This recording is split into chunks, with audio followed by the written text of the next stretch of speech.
Hello students, welcome to उड़ान classes.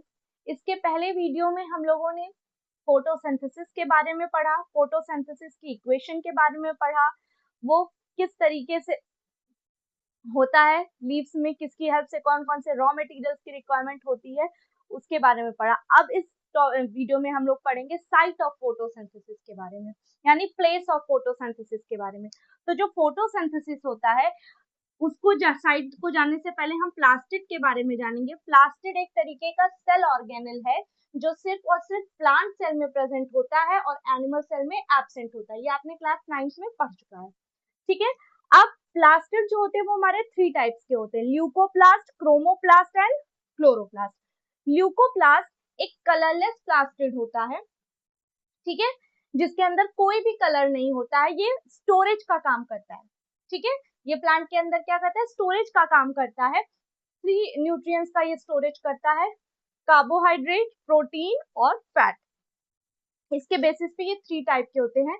Amyloplast जो carbohydrate का स्टोरेज या स्टार्च का स्टोरेज करता है, एल्यूरोप्लास्ट जो प्रोटीन का स्टोरेज करता है, और इलियोप्लास्ट जो फैट का स्टोरेज करता है। नेक्स्ट हम लोग आते हैं क्रोमोप्लास्ट पे। क्रोमा मीन्स होता है कलर। ये एक कलर्ड प्लास्टिड होता है जो फ्रूट और फ्लावर को कलर प्रोवाइड करने का काम करता है। फिर हम आते हैं क्लोरोप्लास्ट में।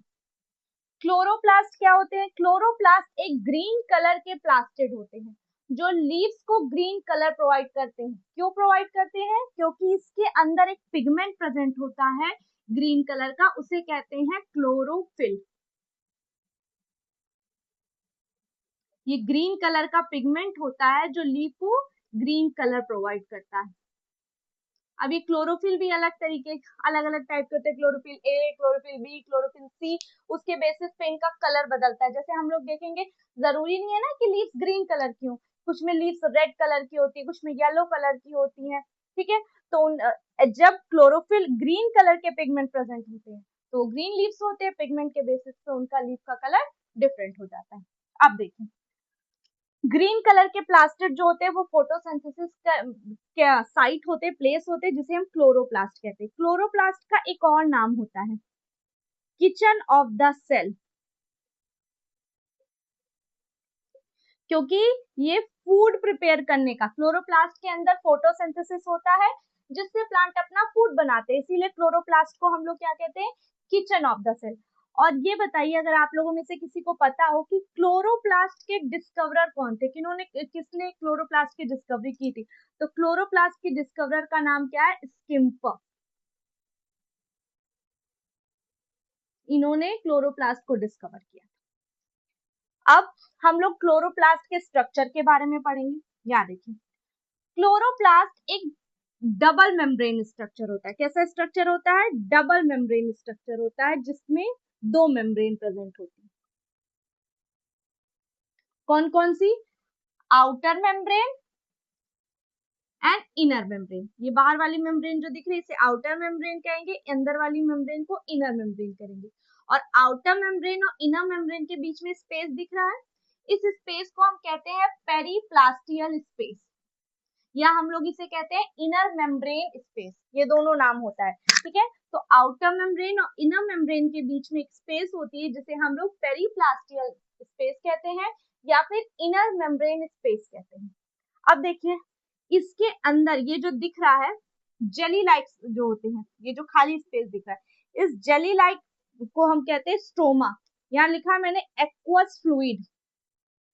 एक्वस फ्लूइड क्या होते हैं? जिसके अंदर फ्लूइड भरा होता है, जो बह सकते हो। तो ये जो होते हैं स्ट्रोमा जो होते हैं वो जेली लाइक होते हैं जिसके अंदर डार्क रिएक्शन होती है। अभी इसके बाद हम समझाएंगे डार्क रिएक्शन क्या होती है।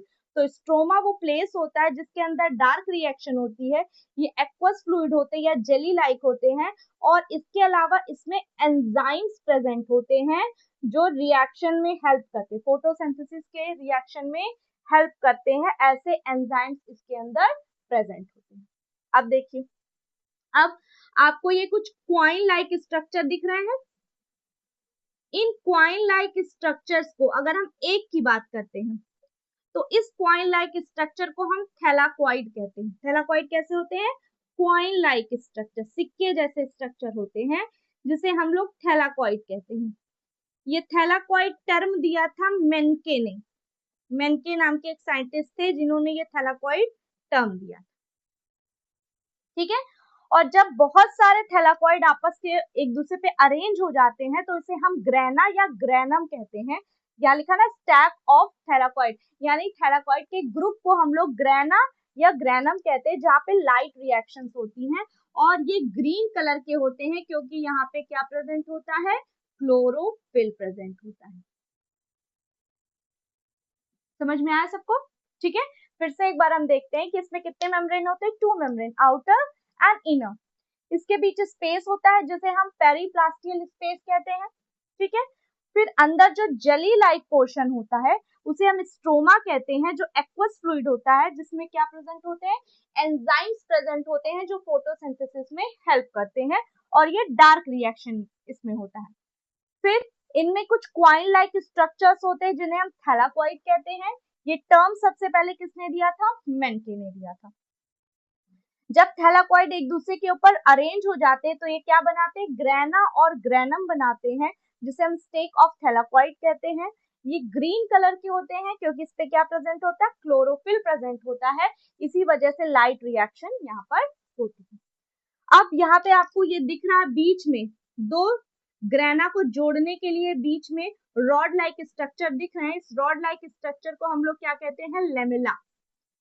ये लेमिला जो होते हैं वो क्या करते हैं, इन ग्रेना को जोड़ने का काम, कनेक्ट करने का काम करते हैं, ठीक है। इतना पॉइंट सबको समझ में आया। अब हम लोग पढ़ते हैं रिएक्शंस के बारे में, यानी लाइट रिएक्शन और डार्क रिएक्शन क्या होती है, यानी मैकेनिज्म ऑफ फोटोसिंथेसिस के बारे में।